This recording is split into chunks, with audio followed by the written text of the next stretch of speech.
Hi, like to welcome to our podcast this morning, Sarah Greasley, who is the CTO of Direct Line Group. Sarah, we're so excited to have you in our podcast. Thank you very much for taking out the time to speak to us. And Sarah is CTO of Direct Line Group. Huge amounts of experience, starting from the education at Cambridge in mathematics. It's over 30 years in IBM before you came to Direct Line Group. And as a CTO of the company, focusing yourself on technology, strategy, architecture, business transformation. Tell us about your career. What has been your driving strategy behind your career journey? Let me start with something that's actually quite unfashionable. So I went to an all-girls school. I really never felt that I shouldn't do maths or I shouldn't do science. I wanted to be a nuclear scientist. and then reality kicked in. Did my degree at Cambridge. When I started, we didn't have screens. When I was coding, I used to type a line and then it would be printed on a piece of paper. And even then you could see, how technology could start to change the way that we do things. Came down from Cambridge, joined IBM. I had some of the best technical people in IBM who mentored me, and that was really important in helping to move me into and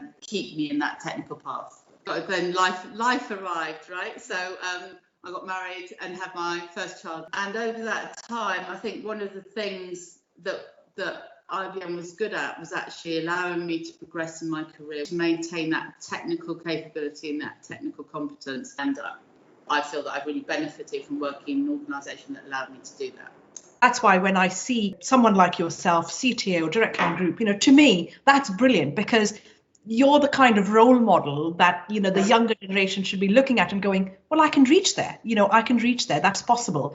If you made it so many years ago, then I can do it now. In your current role as the CTO, what does it really involve when we say CTO? A lot of what I do, a lot of what my team do is to build the design, right? To build how everything is going to fit together and how we're going to deliver the business functionalities. So what are the business requirements? What are the non-functional requirements? And how do I put those together to build something that's going to deliver against those requirements? I don't necessarily know all the answers, but I know the questions to ask. So what is the next thing? What's your vision, say, for the future over the next 3 years? Where do you think Direct Line Group is going? The next 3 years are about data, and it's around exploiting that data and driving business value, because that is going to change radically over the next 3 to 5 years, even before COVID, but COVID is accelerating it. The really important role that Sparta is playing is that we are looking to grow our capability as a technology organisation in order to be agile in the marketplace, to react to the way that the world is changing. We are building that, and Sparta is part of that journey. Our Spartans who are working at DLG are absolutely loving it. They love it because they're getting to really get to work on cutting edge things, and they're introduced into all of that. They're not kept away from it, which is interesting. So their learning curve has been brilliant.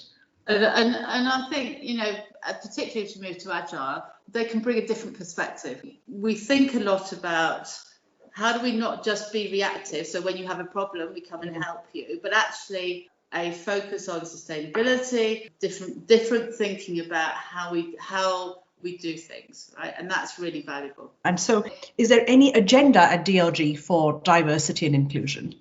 So absolutely. So diversity and inclusion are also really important for DLG.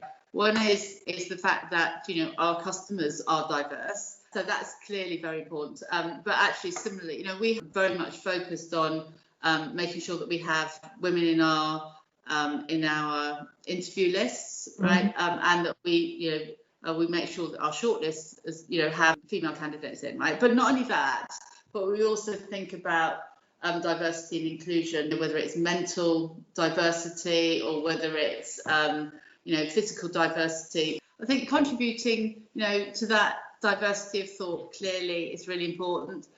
Bringing that diversity of people into the organisation, I think, can only be goodness. It's not easy, but we keep working at it. So. And I think, we do need to continue working at it, because it's very easy to say, oh, we're really diverse, we take on different people, but it's about making that environment inclusive for them. So once they join, they don't feel like, well, that was great, now I'm on board, but, I don't feel like I'm included in anything.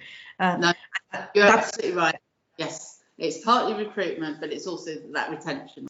One of the things we've been looking at is actually language in programming. Terms that, like blacklisting and whitelisting, you don't really think about these terms. If someone brings it to your attention, you go, that is so bad. It can drive, huge amounts of bias. So I think that's also a really important area that we actually need to get on top of. As we move into using more AI, then I think it becomes really important that we understand how to take that bias out of the equation where we can.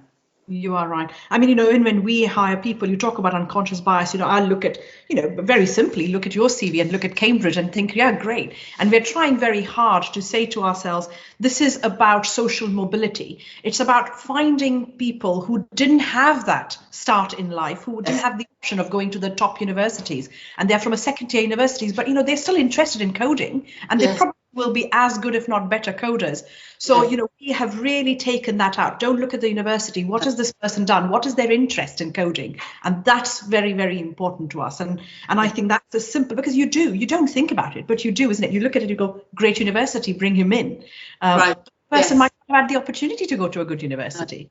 Exactly. What do you think that educational bodies or individuals or, people can do more to promote equal tech? Getting people familiar with tech very, very early, right? And so that, and whether it's Raspberry Pis or whether it's Python or whatever, just get people familiar early, because it just feels so much less intimidating if you know what you're doing. But I think the other thing I would say to you is, where you do have strong female role models, then you do grow your female population. And I've had a number of people who've joined because I am enrolled and said to me, very clearly, one of the reasons that attracted us was that we can see some very visible women in the organisation.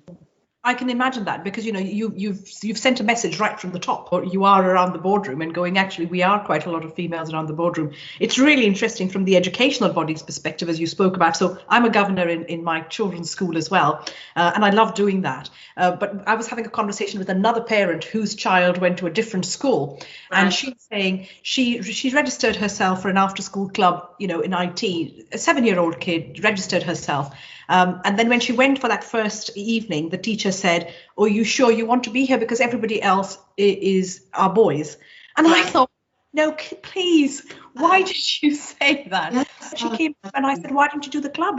And she said, "But my teacher said, are you sure? Because they're all boys." And this is where we need to change. You should literally be encouraging it. If we don't change it at the grassroots levels, we have no hope in the future of having more females. Exactly, because they're set on a path by the time they get to A levels, but even the choice of A levels, right, is predicated by GCSE, so it goes right. You can't go all the way back. You've got to make it available, and you've got to inspire people really early. It's your Spartans who can inspire people, because they're just out of uni, right? They're the people that can inspire the schools.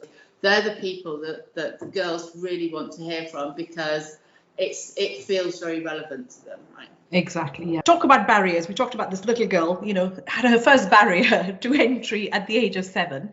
What have you found? Have you encountered any barriers in your career, and how did you get over them? Two things.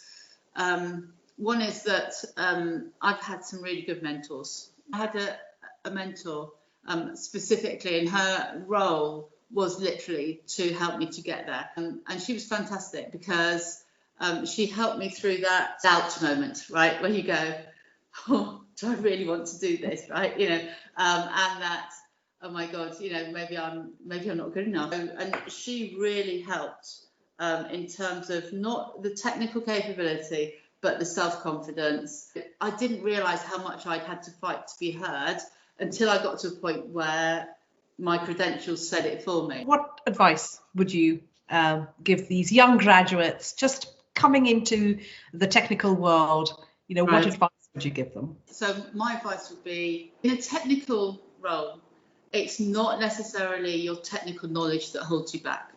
Think about your EQ, how you collaborate with people. Think about how you build support, right? Have a mentor. More today than at any other point, that craftsmanship and technical capability is more valued than it has been, I think, for many years, right? The world is more complex than it's ever been, and the people who can make sense of that world will become immensely valuable and will have a, immensely satisfying career. I think, it's really important that you take risks. We've all had, you've said, I've said, imposter syndromes. Can I do this? Am I good enough? Are people going to laugh at me if I ask this question? But the truth is you take risks, because if you don't take the risks, you don't get to be where you are because you've taken those risks. You've asked those questions. Absolutely. Yes. And our job is to give them the air cover to allow them to do that. Exactly. No, it's brilliant. I mean, it was such a pleasure talking to you. I just want to say a really big thank you, because not only are we all busy, and I know you probably doing what I'm doing, we're spending hours and hours on a screen staring at people. It is exhausting. So in your exhausting day, to accommodate for time for us, I'm really, really grateful. Okay.